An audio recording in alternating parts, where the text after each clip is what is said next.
जे Paulo महासभारे अछंती Paulo महासभारे उपस्थित अछि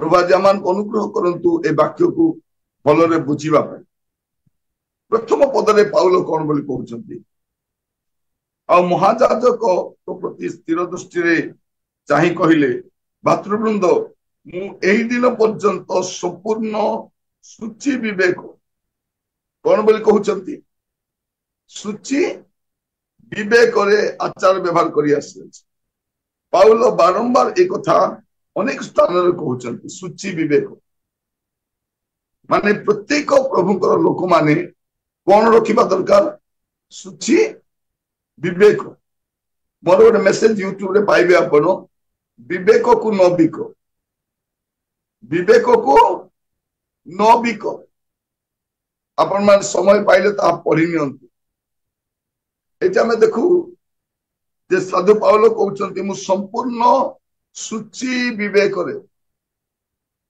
संपूर्ण सूची विवेक आपण तो देखिबे 26 पर्व प्रेरित 26 पर्व तार 16 पद 24 रो 16 पद प्रेरित 24 रो 16 ए हेतुरु मु मध्य निजे सर्वदा ईश्वरक ओ मनुष्यर प्रति निर्दोष विवेक रक्षा करने को यत्न करुथाए से कौन करुछंती जे मु मनुष्य निकट रे और ईश्वर को निकट रे निर्दोष विवेक हमर विवेक हमको दोषी करिबा से कहउछंती मु सूची विवेक रखी अछि यदि रोमियो 9 पर्व तार एक पद देखिबे रोमियो 9 पर्व तार प्रथम पद मोहर हृदय रे जे गभीर दुख और निरंतर वेदना हेउअछि 2 पद एहा मु ख्रीष्टंक साक्षातरे सत्य कहूअछि मिथ्या कहू नाही मोहर विवेक पवित्र आत्मांक प्रभाव रे मो सहित साक्ष्य देउअछि मोर विवेक पवित्र आत्मांक साक्षात माने तांकर से विवेक विषय बारंबार से पूछ बड़े गुड कॉन्साइंस हमर रहिबा दर तापर आपण देखिबे प्रथम करंतियो 4 पर्व 4 पद प्रथम करंतियो 4 पर्व 4 पद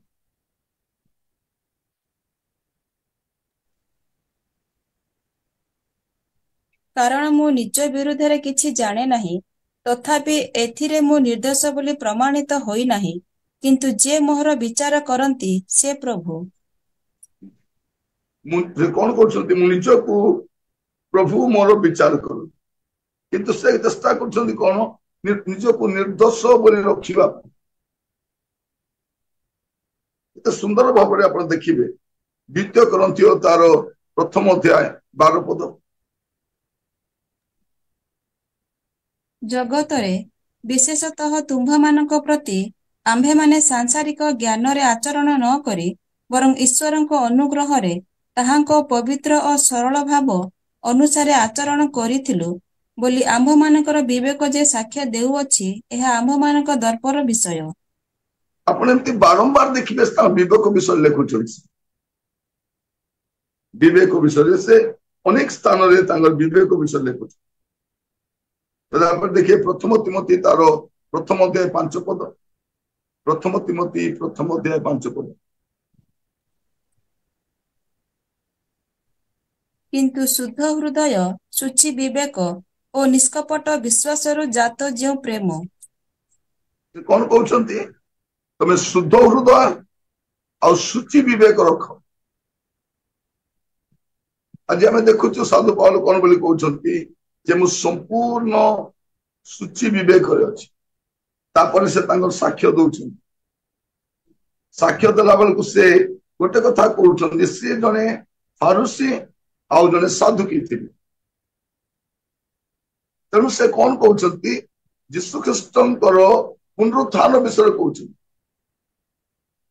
आपण जदि देखिबे आद्य मंडली रे पुनरुत्थान विषय बारंबार समान कहउछन आमाने पुनरुत्थान विषय केबे को भाई भौणी माने खाली पुनरुत्थान पर्व दिन अन्य दिन कहू कि आमर भारतीय मानक पाखरे आमे साक्षी हो कि आमर जीशु पुनरुत्थित बोली आम जीशु जीवित बोली आमानकर दैनंदिन जीवन रे प्रत्येक स्थान रे आमे साक्षी हेताउ कि आपण देखिबे आद्य मंडली रे ए पुनरुत्थान विषय साक्षी हेबा तांकर दैनंदिन अभ्यास कारण आम देश देखिबे चारियारे मूर्ति प्रतिमा रे फोटो रे काल्पनिक विषय परिपूर्ण तो एमिति गोटे समाज रे आमर दायित्व कौन अटे आमे पुनरुत्थित जीशु विषय साक्षी हेबा तो जब आपण देखिबे प्रेरित 1 पर्व 22 पद प्रेरित 1:22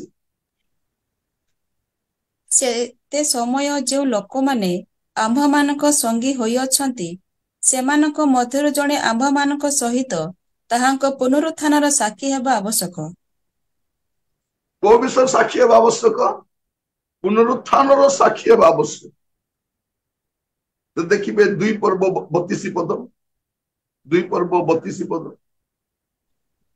एही जीशुंकु ईश्वर उठाई अछंती से विषय रे आम्भे माने समस्ते साक्षी से विषय रे आम्भे माने समस्ते साक्षी 3 पर्व 15 पद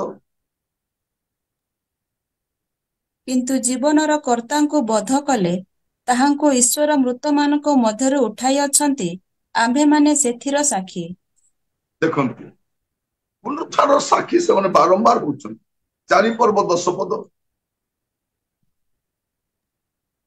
ताहा हेले आपण माने समस्ते और समस्त इस्राएल लोक ज्ञात हुअन्तु जो नाजरेतीय जीशु ख्रीष्टंकु आपण माने क्रूसरे बध करि अछंती जहांको ईश्वर मृत मानक मध्यरु उठाई अछंती ताहांको नामरे ताहांको द्वारा एही लोकटी सुस्थ होई आपणा मानक साक्षातरे ठिया होई अछि एठी भी पुनरुत्थानर साक्षी होछन 4 पर्व 33 पद प्रेरित माने महाशक्ति सहित प्रभु जीशुंको पुनरुत्थान विषय रे साक्ष्य देबाकू लागिले पुनी समस्तंको उपरे देखो तो बारंबार से माने पुनरुत्थान विषय साक्षी होछन आमे साक्षी हो कि आमे मरण विजय केबे गाऊ पुनरुत्थान सकाळ उठिले प्रभु सब दुख क्लेश रु एपा मु आनंदित केबे गाऊ से सकाळे गाऊ प्रिय भाई भौणी माने आमर प्रभु से मरण विजय प्रभु अटन से पुनरुत्थित प्रभु अटन एई विषय रे बारंबार आमे साक्षी हेबा आमर चतुर्पार्श्व थिबा लोक जानिबा दरकार जे क्रिश्चियन मानकर प्रभु से पुनरुत्थित प्रभु अटन प्रिय भाई भौणी माने आमर राज्य रे बहुत विषय हेबार बाकी अछि एबे आरंभ हैला आपण मान को कौन करबा पई पड़िबो पुनरुत्थानर साक्षी हेबा को पड़िबो आपण देखिबे 5 पर्व 30 पद जो जीशुंकु आपण माने क्रूसरे टंगाई बध करिथिले आम्भ मानक पितृपुरुषंक ईश्वर ताहांकु उठाई अछंती 10 पर्व 40 पद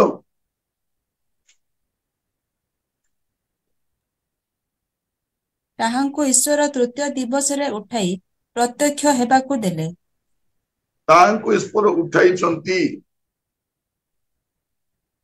देखो बारंबार एटा लेखा रहछि 41 पद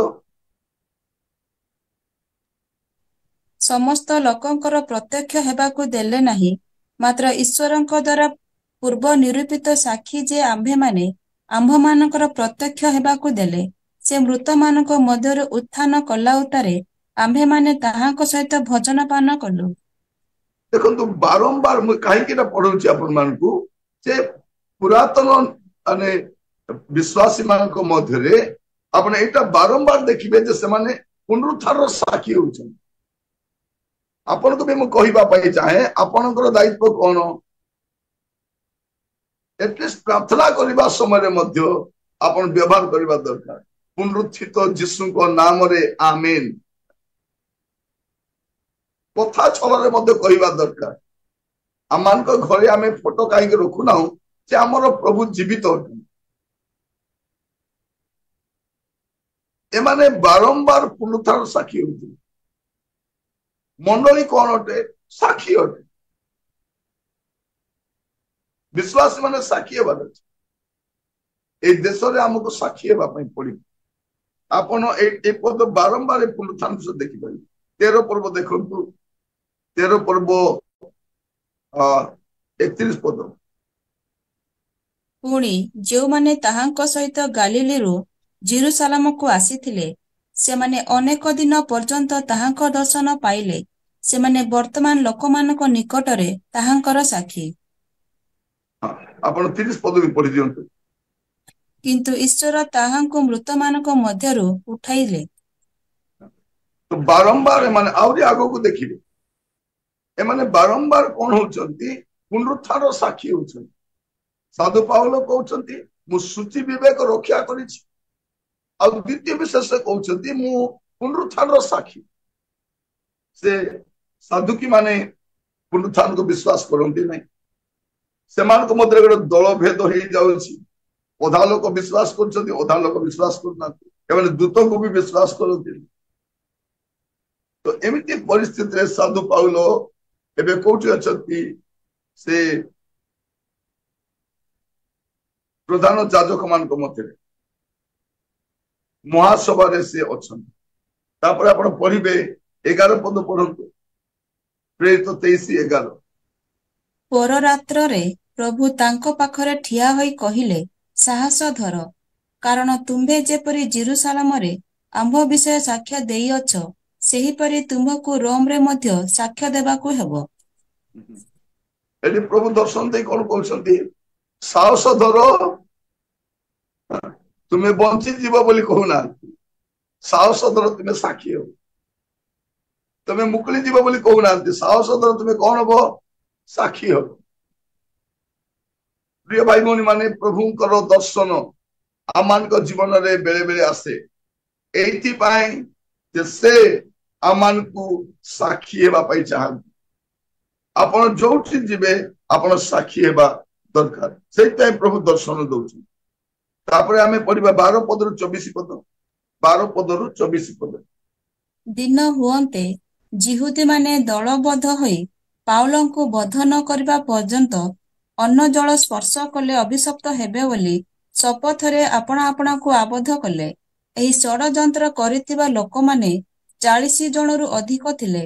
ସେମାନେ ପ୍ରଧାନ ଯାଜକ ଓ ପ୍ରାଚୀନମାନଙ୍କ ନିକଟକୁ ଆସି କହିଲେ, ଆମ୍ଭେମାନେ ପାଉଲଙ୍କୁ ବଧ ନ କରିବା ପର୍ଯ୍ୟନ୍ତ କିଛି ଆସ୍ୱାଦନ କଲେ ଅଭିଶପ୍ତ ହେବୁ ବୋଲି ଆପଣା ଆପଣାକୁ ଦୃଢ଼ ଶପଥରେ ଆବଦ୍ଧ କରିଅଛୁ। ଅତଏବ ଆପଣମାନେ ଅଧିକ ସୂକ୍ଷ୍ମ ରୂପେ ତାହାର ବିଚାର କରିବାକୁ ଇଚ୍ଛା କରୁଅଛନ୍ତି ବୋଲି ଛଳନା କରି ତାକୁ ଆପଣମାନଙ୍କ ନିକଟକୁ ଆଣିବା ନିମନ୍ତେ ଏବେ ମହାସଭା ସହିତ ସହସ୍ର ସେନାପତିଙ୍କୁ ନିବେଦନ କରନ୍ତୁ। ସେ ଆପଣମାନଙ୍କ ନିକଟକୁ ଆସିବା ପୂର୍ବେ ଆମ୍ଭେମାନେ ତାକୁ ବଧ କରିବାକୁ ପ୍ରସ୍ତୁତ ଅଛୁ। କିନ୍ତୁ ପାଉଲଙ୍କ ଭଣଜା ସେମାନଙ୍କର ଛକି ରହିବା କଥା ଶୁଣି ଆସି ଗଡ଼ ମଧ୍ୟରେ ପ୍ରବେଶ କରି ପାଉଲଙ୍କୁ ଜଣାଇଲେ। ସେଥିରେ ପାଉଲ ଜଣେ ଶତ ସେନାପତିଙ୍କୁ ଡାକି କହିଲେ, ଏହି ଯୁବାକୁ ସହସ୍ର ସେନାପତିଙ୍କ ନିକଟକୁ ଘେନି ଯାଆନ୍ତୁ, କାରଣ ତାଙ୍କୁ ଜଣାଇବା ନିମନ୍ତେ ଏହାର କିଛି କଥା ଅଛି। ତେଣୁ ସେ ତାକୁ ସହସ୍ର ସେନାପତିଙ୍କ ନିକଟକୁ ଘେନି ଯାଇ କହିଲେ, ବନ୍ଦୀ ପାଉଲ ଆପଣା ନିକଟକୁ ମତେ ଡାକି ଆପଣଙ୍କ ପାଖକୁ ଏହି ଯୁବାକୁ ଘେନି ଆସିବା ନିମନ୍ତେ ଅନୁରୋଧ କଲା। ଆପଣଙ୍କୁ କହିବା ନିମନ୍ତେ ଏହାର କିଛି କଥା ଅଛି। ସହସ୍ର ସେନାପତି ତାର ହାତ ଧରି ତାକୁ ନିର୍ଜନକୁ ଘେନି ଯାଇ ପଚାରିଲେ, ମୋତେ ଜଣାଇବା ନିମନ୍ତେ ତୁମ୍ଭର କଣ ଅଛି? ସେ କହିଲା, ପାଉଲଙ୍କ ବିଷୟରେ ଅଧିକ ସୂକ୍ଷ୍ମ ରୂପେ ଅନୁସନ୍ଧାନ କରିବା ଛଳରେ ଯିହୁଦୀମାନେ ତାଙ୍କୁ କାଲି ମହାସଭା ନିକଟକୁ ଆଣିବା ନିମନ୍ତେ ଆପଣଙ୍କୁ ଅନୁରୋଧ କରିବା ପାଇଁ ଏକମତ ହୋଇଅଛନ୍ତି। ଏଣୁ ଆପଣ ସେମାନଙ୍କ କଥାରେ ସମ୍ମତ ହେବେ ନାହିଁ, କାରଣ ତାଙ୍କୁ ବଧ ନ କରିବା ପର୍ଯ୍ୟନ୍ତ ଅନ୍ନ ଜଳ ସ୍ପର୍ଶ କଲେ ଅଭିଶପ୍ତ ହେବେ ବୋଲି ଆପଣା ଆପଣାକୁ ଶପଥରେ ଆବଦ୍ଧ କରି 40 ଜଣରୁ ଅଧିକ ଲୋକ ତାଙ୍କୁ ଛକି ରହିଅଛନ୍ତି। ଆଉ ଏବେ ସେମାନେ ଆପଣଙ୍କ ଠାରୁ ଅନୁମତି ପାଇବା ନିମନ୍ତେ ଅପେକ୍ଷା କରି ପ୍ରସ୍ତୁତ ହୋଇ ରହିଅଛନ୍ତି। ସେଥିରେ ସହସ୍ର ସେନାପତି ସେହି ଯୁବାକୁ ବିଦାୟ ଦେଇ ତାକୁ ଆଜ୍ଞା କଲେ, ତୁମ୍ଭେ ଯେ ଏହି ସମସ୍ତ କଥା ମୋତେ ଜଣାଇଅଛ, ତାହା କାହାକୁ କହିବ ନାହିଁ। ପରେ ସେ 2 ଜଣ ଶତ ସେନାପତିଙ୍କି ଡାକି କହିଲେ, କାଇସରିଆ ପର୍ଯ୍ୟନ୍ତ ଯିବା ନିମନ୍ତେ ରାତ୍ର 3 ଘଣ୍ଟିକା ସମୟରେ 200 ସୈନ୍ୟ, 70 ଜଣ ଅଶ୍ୱାରୋହୀ ଓ 200 ବର୍ଷାଧାରୀଙ୍କୁ ପ୍ରସ୍ତୁତ କର। ପୁଣି ସେମାନେ ଯେପରି ପାଉଲଙ୍କୁ ବାହନ ଉପରେ ବସାଇ ଶାସନକର୍ତ୍ତା ଫେଲିକସଙ୍କ ନିକଟକୁ ନିରାପଦରେ ଘେନି ଯାଆନ୍ତି, ଏଥିପାଇଁ ତାହା ଆୟୋଜନ କରିବା ନିମନ୍ତେ ସେ ଆଜ୍ଞା ଦେଲେ। ବାସ୍ ଏଠି ଆମେ ଦେଖୁ ଯେ ପାଉଲଙ୍କ ବିରୁଦ୍ଧରେ ଷଡ଼ଯନ୍ତ୍ର। କେମିତି ଷଡ଼ଯନ୍ତ୍ର ଦେଖନ୍ତୁ, ଯେ 40 ଜଣ ଲୋକ ଶପଥ କରିଛନ୍ତି କଣ ବୋଲି, ପାଉଲକୁ ନ ମାରିଲେ ଆମେ ଅନ୍ନ ଜଳ ଭୋଜନ କରିବୁ ନାହିଁ। ମାନେ ଭାବି ଦେଖନ୍ତୁ, ଜଣେ ସେବକ ଯେ ସେବା କରିବା ପାଇଁ ଚାହିଁବେ, ଆଜିର ପ୍ରସଙ୍ଗ ହଉଛି ସେବକଙ୍କ ବିରୁଦ୍ଧରେ ଷଡ଼ଯନ୍ତ୍ର। ଏମାନେ ଷଡ଼ଯନ୍ତ୍ର କଣ କରୁଛନ୍ତି, ତାଙ୍କୁ ନ ମାରିଲେ ଆମେ ଖାଇବୁ ନାହିଁ, ମରିଯିବୁ ପଛେ, ସେ ମରିବାର ଅଛି। ଏମିତି ଷଡ଼ଯନ୍ତ୍ର କଲା ବେଳକୁ ପାଉଲଙ୍କର ଭଣଜା ନାଁ ଲେଖାଇ ନାହିଁ। ଆମେ ଆମର ଭଣଜା ନାଁ ବି ଲେଖାଇଥାନ୍ତୁ। ବାଇବଲରେ ଯୋଉମାନଙ୍କ ନାଁ ଆବଶ୍ୟକ ନାହିଁ ଲେଖା ହେଇନି। ଆଇବ ଦେଖନ୍ତୁ, ଏତେ ସୁନ୍ଦର ଲୋକ, ତାର ସ୍ତ୍ରୀ ବି ଧନୀ ଥିଲେ, ଟିକେ ନାଁ ଲେଖିଥିଲେ ହେଇଥାନ୍ତା କି ଯାଇକି ତାଙ୍କ ସ୍ୱାମୀକୁ କହୁଛନ୍ତି ପ୍ରଭୁଙ୍କ ସ୍ୱୀକାର କରି ମୋର, ଟିକେ ତାଙ୍କ ନାଁ ଲେଖା ହେଇଥାନ୍ତା, ଆମେ ନାଁ ଧରିକି ଗାଳି କରିଥାନ୍ତୁ। ପ୍ରିୟ ଭାଇ ଭଉଣୀ ମାନେ, ବାଇବଲରେ ଅନେକଙ୍କର ନାମ ଗୁଡିକ ଲେଖାଯାଏ। ତ ଇତିମଧ୍ୟରେ ମାନେ ମାରିବା ପାଇଁ ଷଡ଼ଯନ୍ତ୍ର କରିବା ସମୟରେ ପାଉଲଙ୍କର ଭଣଜା ଯାଇକି ସେ ସେନାପତିକୁ କହୁଛନ୍ତି, ଶହ ସେନାପତିକୁ ସେ ତାଙ୍କ ପାଇଁ ବ୍ୟବସ୍ଥା କରୁଛନ୍ତି। କଣ କରୁଛନ୍ତି, କାଇସରିଆ ପର୍ଯ୍ୟନ୍ତ ତାଙ୍କୁ ଘେରି ଯିବା ପାଇଁ ରାତି 3ଟା ବେଳେ ସେ କଣ କରୁଛନ୍ତି, 200 ସୈନ୍ୟ, 70 ଜଣ ଅଶ୍ୱାରୋହୀ ଆହୁରି 200 ବର୍ଷା ଧାରୀକୁ ପ୍ରସ୍ତୁତ କଲେ। ଏମାନେ ତାଙ୍କୁ ଧରିକରି ଫିଲିକ୍ସଙ୍କ ନିକଟକୁ ନେଇକି ଯାଉଛନ୍ତି। ଫେଲିକ୍ସଙ୍କ ପାଖରେ ପହଞ୍ଚାଇଲେ। ଏଠି ଆମେ ଦେଖୁଛୁ ଯେ ପ୍ରଭୁ ନ ଚାହିଁବା ପର୍ଯ୍ୟନ୍ତ ଆପଣଙ୍କୁ କିଏ ମାରିପାରିବ ନାହିଁ, ପ୍ରଭୁଙ୍କର ବିନା ଅନୁମତିରେ। ଦେଖନ୍ତୁ, ଏଠି ତ ଛାଡି ଦେଇଥାନ୍ତେ ପାଉଲଙ୍କୁ, ପ୍ରଭୁ ଛାଡି ଦେଇନାହାନ୍ତି। ପ୍ରଭୁ ବ୍ୟବସ୍ଥା କରୁଛନ୍ତି, ଏ ବିଚାରକର୍ତ୍ତା ମାନେ ସେମାନେ ତାଙ୍କ ସୁରକ୍ଷା ବ୍ୟବସ୍ଥା କରୁଛନ୍ତି। ତେଣୁ ଆପଣ ମୃତ୍ୟୁ ପାଇଁ ଭୟଭୀତ କରନ୍ତୁ ନାହିଁ। ଆପଣ ମେଡିକାଲ ଯିବେ ଟ୍ରିଟମେଣ୍ଟ ହେବା ପାଇଁ, ଡକ୍ଟର ମାନେ କହିବେ 50-50 ଚାନ୍ସ ଅଛି ବୋଲି, କିନ୍ତୁ ପ୍ରଭୁ 50-50 କରନ୍ତି ନାହିଁ, 100-100 କରନ୍ତି। ଭଲ ହେଲେ କରନ୍ତି, ନହେଲେ ନେଇ ହେଲେ ଯାଆନ୍ତି। ତେଣୁ ଆପଣ ଜମା ବ୍ୟସ୍ତ ହେବେ ନାହିଁ, 50-50 ମଧ୍ୟରେ ଆପଣ ରହିବେ। ପ୍ରଭୁ ଯାହା କରିବେ ଆପଣଙ୍କ ପାଇଁ ଉତ୍ତମ କରିବେ। ତ ଏଇଠି ଆମେ ପାଉଲଙ୍କୁ ଦେଖୁଛୁ, ତାଙ୍କ ବିରୁଦ୍ଧରେ ଷଡ଼ଯନ୍ତ୍ର କରାଯାଉଛି, କିନ୍ତୁ ପ୍ରଭୁ ପାଉଲଙ୍କୁ ସେଠୁ ଉଦ୍ଧାର କରି ନେଉଛନ୍ତି। ତାପରେ ଆମେ ପଢିବା 25-30 ପଦ। 25-30 ପଦ। ଆଉ ସେ ଏହି ପ୍ରକାରେ ଗୋଟିଏ ପତ୍ର ଲେଖିଲେ, ମହାମହିମ ଶାସନକର୍ତ୍ତା ଫେଲିକସଙ୍କୁ କ୍ଲାଉଦିଅ ଲୁସିଆଙ୍କର ନମସ୍କାର। ଯିହୁଦୀମାନେ ଏହି ଲୋକକୁ ଧରି ବଧ କରିବାକୁ ଯାଉଥିବା ସମୟରେ ମୁଁ ସୈନ୍ୟମାନଙ୍କ ସହିତ ଯାଇ ସେ ଜଣେ ରୋମୀୟ ବୋଲି ଜ୍ଞାତ ହୋଇ ଏହାକୁ ଉଦ୍ଧାର କଲି। କେଉଁ କାରଣରୁ ସେମାନେ ଏହାର ବିରୁଦ୍ଧରେ ଦୋଷାରୋପ କରୁଅଛନ୍ତି, ତାହା ଜାଣିବାକୁ ଇଚ୍ଛା କରି ମୁଁ ଏହାକୁ ସେମାନଙ୍କର ମହାସଭା ନିକଟକୁ ଘେନିଗଲି। ପ୍ରାଣଦଣ୍ଡ ବା ବନ୍ଧନଯୋଗ୍ୟ କୌଣସି ବିଷୟ ଏହାର ବିରୁଦ୍ଧରେ ଅଭିଯୋଗ କରା ନ ଯାଇ ସେମାନଙ୍କ ବ୍ୟବସ୍ଥା ସମ୍ବନ୍ଧୀୟ ବିବାଦ ବିଷୟରେ ଅଭିଯୋଗ କରାଯାଉଅଛି ବୋଲି ମୁଁ ବୁଝିଲି। ଏହି ଲୋକ ବିରୁଦ୍ଧରେ ଷଡ଼ଯନ୍ତ୍ର ହେବ ବୋଲି ମୋତେ ସମ୍ବାଦ ଦିଆଯିବାରୁ ମୁଁ ଏହାକୁ ଅବିଳମ୍ବରେ ଆପଣଙ୍କ ନିକଟକୁ ପ୍ରେରଣ କଲି। ଏହାର ଅଭିଯୋଗକାରୀମାନଙ୍କୁ ମଧ୍ୟ ଆପଣଙ୍କ ଛାମୁରେ ଏହା ବିରୁଦ୍ଧରେ ସାକ୍ଷ୍ୟ ଦେବାକୁ ଆଜ୍ଞା ଦେଲି। ଏଠି ଆମେ ଦେଖୁ ଗୋଟେ ଚିଠି ମଧ୍ୟ ଲେଖା ଅଛି। ଚିଠି ମାଧ୍ୟମରେ ତାଙ୍କର ପରିସ୍ଥିତି ସୂଚନା ଦିଆଯାଉଛି ଯେ ଏଇ ବ୍ୟକ୍ତି ପ୍ରାଣଦଣ୍ଡ ବା ବନ୍ଧନ ଯୋଗ୍ୟ କୌଣସି କାର୍ଯ୍ୟ କରିନାହାନ୍ତି। ପ୍ରିୟ ଭାଇ ଭଉଣୀ ମାନେ, ଆଗାମୀ ସମୟରେ ଦେଖିବେ ପ୍ରଚାରକ ମାନଙ୍କୁ ଅକାରଣ ନେଇ ଜେଲ ଭର୍ତ୍ତି କରିଦେବେ, ଜେଲରେ ପକେଇଦେବେ। କଣ କଲା ନା ଏ ଯୀଶୁଙ୍କୁ ପ୍ରଚାର କରୁଥିଲା। କଣ ପ୍ରଚାର କରୁଥିଲା ନା ଯୀଶୁ ହିଁ ପ୍ରଭୁ ବୋଲି, ସେ ପୁନରୁତ୍ଥିତ ପ୍ରଭୁ ବୋଲି। ଦେଶ ସାରା କୋଉ ପ୍ରଭୁ ଜୀବିତ ନାହିଁ, ଏ ଖ୍ରୀଷ୍ଟିଆନ ମାନଙ୍କ ପ୍ରଭୁ ଆକା ଜୀବିତ ପ୍ରଭୁ। ଦେଖିବେ ଅକାରଣରେ ଅନେକ ଲୋକ ଜେଲ ଯିବାର ଆରମ୍ଭ କରିବେ। ଏବେ ଓଡିଶାରେ ଯଦି ଆରମ୍ଭ ହେଇଗଲା ହବ। ଏବେ ଓଡିଶା ମତେ ଗୋଟେ ମଡେଲ ହେବା ପାଇଁ ଯାଉଛି। କୋଉ ମଡେଲ ହବ ଆମେ ଜାଣିନ।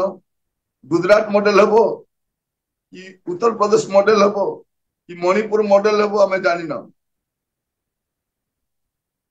ପୁରା ଭାରତ ଲୋକକୁ ବୁଦ୍ଧି ଆସିଲା ବେଳକୁ କହିବେ ଓଡିଆ ଲୋକମାନଙ୍କୁ ପଛରେ ବୁଦ୍ଧି ଥାଏ ବୋଲିକିରି।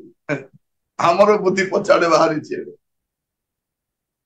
ତ ପ୍ରିୟ ଭାଇ ଭଉଣୀ ମାନେ, ପ୍ରଭୁ ଅନେକ ମାଧ୍ୟମରେ ଆମମାନଙ୍କୁ ସାକ୍ଷୀ ହେବା ପାଇଁ ଦିଅନ୍ତି। ତାଡନା ଆସେ, କିନ୍ତୁ ତାଡନା ମଧ୍ୟରେ ଆମକୁ ସାକ୍ଷୀ ହେବାର ଅଛି। ତାପରେ ଆମେ ପଢିବା 31ରୁ 35। ସେଥିରେ ସୈନ୍ୟମାନେ ପ୍ରାପ୍ତ ଆଦେଶ ଅନୁସାରେ ପାଉଲଙ୍କୁ ଘେନି ରାତ୍ରି କାଳରେ ତାଙ୍କୁ ଆନ୍ତିପାତ୍ରିକୁ ଆଣିଲେ। ପରଦିନ ସେମାନେ ଅଶ୍ୱାରୋହୀ ମାନଙ୍କୁ ତାଙ୍କ ସାଙ୍ଗରେ ଯିବା ପାଇଁ ଛାଡ଼ି ଦେଇ ଗୋଡ଼କୁ ବାହୁଡ଼ି ଗଲେ। ପରେ ଅଶ୍ୱାରୋହୀ ମାନେ କାଇସରିଆକୁ ଆସି ଶାସନକର୍ତ୍ତାଙ୍କୁ ପତ୍ର ଦେଲେ। ପୁଣି ପାଉଲଙ୍କୁ ମଧ୍ୟ ତାଙ୍କ ଛାମୁରେ ଉପସ୍ଥିତ କଲେ। ସେ ପତ୍ରଟି ପାଠ କଲା ଉତ୍ତାରେ ସେ କେଉଁ ପ୍ରଦେଶର ଲୋକ ବୋଲି ପଚାରିଲେ। ପୁଣି ସେ ଯେ କିଲିକିଆର ଲୋକ ଏହା ଜାଣି ସେ କହିଲେ, ତୁମର ଅଭିଯୋଗକାରୀମାନେ ମଧ୍ୟ ଉପସ୍ଥିତ ହେଲେ ଆମ୍ଭେ ତୁମର କଥା ଶୁଣିବା। ଆଉ ସେ ହେରୋଦଙ୍କ ପ୍ରାସାଦରେ ତାଙ୍କୁ ରଖିବା ନିମନ୍ତେ ଆଜ୍ଞା ଦେଲେ। ଏବେ ବନ୍ଦୀ ଅବସ୍ଥାରେ ପାଉଲ ରଖାଯାଇଛନ୍ତି। ବନ୍ଦୀ ଅବସ୍ଥାରେ ପାଉଲ ରଖାଯାଇଛନ୍ତି। ମୋର ପ୍ରିୟ ଭାଇ ଭଉଣୀ ମାନେ, ସେବକଙ୍କ ବିରୁଦ୍ଧରେ କି ପ୍ରକାର ଷଡ଼ଯନ୍ତ୍ର ହୁଏ ଏଇଟା ଆମେ ଦେଖୁଛୁ। ପାଉଲଙ୍କ ଦ୍ୱାରା ଅସାମାନ୍ୟ ଶକ୍ତିର କାର୍ଯ୍ୟ ହେଇଛି। ପାଉଲଙ୍କର ରୁମାଲ ନେଇ ଲୋକମାନେ ଭଲ ହେଇଛନ୍ତି। ପାଉଲ ମଲା ଯୁବକକୁ ସେ ଉଠେଇଛନ୍ତି, ଜୀବିତ କରିଛନ୍ତି। ଆପଣଙ୍କ ଦ୍ୱାରା ଅନେକ ଆଶ୍ଚର୍ଯ୍ୟ କର୍ମ ହେଇଥିଲେ ମଧ୍ୟ ଆପଣଙ୍କ ବିରୁଦ୍ଧରେ ଲୋକମାନେ ଷଡ଼ଯନ୍ତ୍ର କରିବେ ଏବଂ ଆପଣଙ୍କୁ ବିଚାରିତ ହେବାକୁ ହେବ। ଏଇଟା ଆମେ ଜାଣି ରଖିବା ଦରକାର। କିନ୍ତୁ 23 ପର୍ବ ତାର 11 ପଦ ପୁଣି ଥରେ ପଢନ୍ତୁ। 23:11। ପରରାତ୍ରରେ ପ୍ରଭୁ ତାଙ୍କ ପାଖରେ ଠିଆ ହୋଇ କହିଲେ, ସାହସ ଧର, କାରଣ ତୁମ୍ଭେ ଯେପରି ଜେରୁସାଲେମରେ ଆଉ ବିଷୟ ସାକ୍ଷ୍ୟ ଦେଇଅଛ, ସେହିପରି ତୁମକୁ ରୋମରେ ମଧ୍ୟ ସାକ୍ଷ୍ୟ ଦେବାକୁ ହେବ। କଣ ଲେଖା ଯାଉଛି? ସାହସ ଧର। ହାଲେଲୁୟା।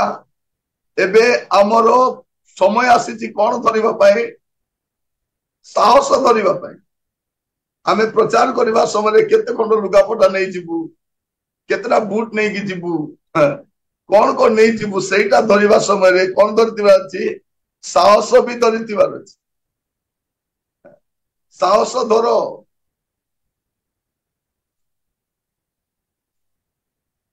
ମନେ ରଖିଥାନ୍ତୁ, ଆମେ କେବେ ମଧ୍ୟ ପ୍ରଭୁଙ୍କର ସମୟ ପୂର୍ବରୁ ମରିବା ନାହିଁ। ପ୍ରଭୁଙ୍କ ସମୟ ପୂର୍ବରୁ ମରିବା ନାହିଁ। ଆପଣଙ୍କୁ ଆଉ ମତେ ପ୍ରଭୁଙ୍କ ପାଇଁ ସାକ୍ଷୀ ହେବାର ଅଛି। କୋଉ ପ୍ରଭୁ? ପୁନରୁତ୍ଥିତ ପ୍ରଭୁଙ୍କ ବିଷୟରେ ସାକ୍ଷୀ ହେବାର ଅଛି। ଆଦ୍ୟ ମନରେ ଲୋକମାନେ ପୁନରୁତ୍ଥିତ ଯୀଶୁଙ୍କ ବିଷୟରେ ସାକ୍ଷୀ ହଉଥିଲେ। ଆଉ ସବୁଠୁ ବଡ ବିଷୟ ଆମେ ଦେଖୁଥିଲୁ, ପ୍ରଥମ ଅଧ୍ୟାୟ 23 ଅଧ୍ୟାୟର ପ୍ରଥମ ପଦରେ ହିଁ ସାଧୁ ପାଉଲ କ୍ଲିୟର କରୁଛନ୍ତି, ମୁଁ ସମ୍ପୂର୍ଣ୍ଣ ସୂଚି ବିବେକ ରକ୍ଷା କରିଅଛି। ଆସୁ ଆମେ ମଧ୍ୟ ଆମର ବିବେକକୁ ସୂଚି ରଖୁ ଆଉ ପୁନରୁତ୍ଥିତ ଯୀଶୁଙ୍କ ବିଷୟରେ ସାକ୍ଷୀ ହଉ। ତେଣେ ଆମ ବିରୁଦ୍ଧରେ ତାଡନା ଆସୁ, ଖଡ୍ଗ ଆସୁ, ଶାସନକର୍ତ୍ତା ମାନେ ଏକତ୍ର ହୁଅନ୍ତୁ, ଯାହା ବି ମେଳି ହୁଅନ୍ତୁ। ଲୋକମାନେ କଣ କହୁଛନ୍ତି? ପାଉଲଙ୍କୁ ନ ମାରିଲେ ଆମେ ଖାଇବୁ ନାହିଁ। ଏଇଟା ଆମେ ବ୍ରତ କରିଛୁ, ଏଇଟା ଆମେ ଶପଥ କରିଛୁ। ପ୍ରଭୁ ଆପଣ ମାନଙ୍କୁ ଅନୁଗ୍ରହ କରନ୍ତୁ।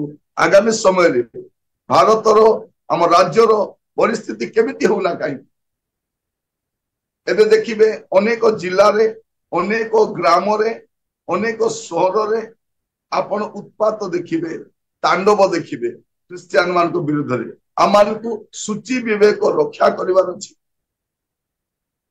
ଆଉ ପୁନରୁତ୍ଥିତ ଯୀଶୁଙ୍କ ପାଇଁ ସାକ୍ଷୀ ହେବାର ଅଛି। ଆଉ ମନେ ରଖନ୍ତୁ ଯେ ପ୍ରଭୁଙ୍କ ସମୟ ପୂର୍ବରୁ ଆପଣ ମରିବେନି। ପ୍ରଭୁଙ୍କ ନିରୂପିତ ସମୟରେ ଆମ ପାଇଁ ମୃତ୍ୟୁ ଆସିବ ଆଉ ସେଦିନ ଆମ ପାଇଁ ସୌଭାଗ୍ୟର ଦିନ ଥିବ ଯେବେ ପ୍ରଭୁଙ୍କ ରାଜ୍ୟରେ ଗୃହୀତ ହେବ।